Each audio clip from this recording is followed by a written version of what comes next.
So the best way to ask forgiveness from people, if you've hurt them, it really depends on the situation. Okay. If it's a harm that they know about, so there's two kinds of harms, right? There's a harm that you did to someone that they know you did, yeah? And then there's a harm that you did to someone that they don't know that you did, all right? Now, if they know that you did it, then approaching them directly and seeking their forgiveness is the best way. Tell them, I seek your forgiveness. I regret what I've done. I ask Allah to forgive me, and I ask you to forgive me. Okay. And then also make dua for that person and, for their success in this life and the next, and for their forgiveness. Now, in cases where that person does not know about the harm that you did, and that could be various different things. Okay. Number one, if there's something you can do to rectify that wrong, do it. For example, maybe you stole something from someone. You need to give that back. You need to give that thing back or the equivalent of that thing back to rectify that wrong, in addition to seeking forgiveness. Now, what if it's something that there isn't something you can give back?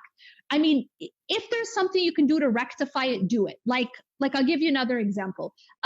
You slandered that person, or you backbited about that person, and as a result, you turned someone else against them.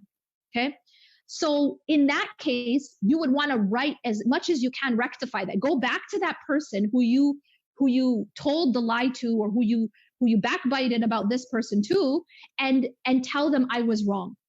Try to rectify, say, actually, this person, is a good person, and I was wrong in saying this. So you're trying to make it better in that way. That's one of the ways to mend that wrong. Okay. Then there's some cases where there isn't maybe anything you can do, or maybe you've done everything you can to try to mend it, or maybe there isn't something you can do to mend it. In that case, keep asking Allah for forgiveness and ask Allah to forgive that person. It's because sometimes, in some cases, and it depends on the situation, in some cases you might cause more harm going and telling that person what you did that they didn't know about, right? So, for example, going up to, a really good friend of yours and saying, by the way, I spent the last 10 years backbiting about you, just so you know. So that probably won't do too much good for that relationship at this point. So you have to also use hikmah, you have to use wisdom where it's appropriate to tell that person whatever harm you've done, but at the same time trying to mend it, trying to rectify it, and for sure making dua for that person, as well as making dua for forgiveness.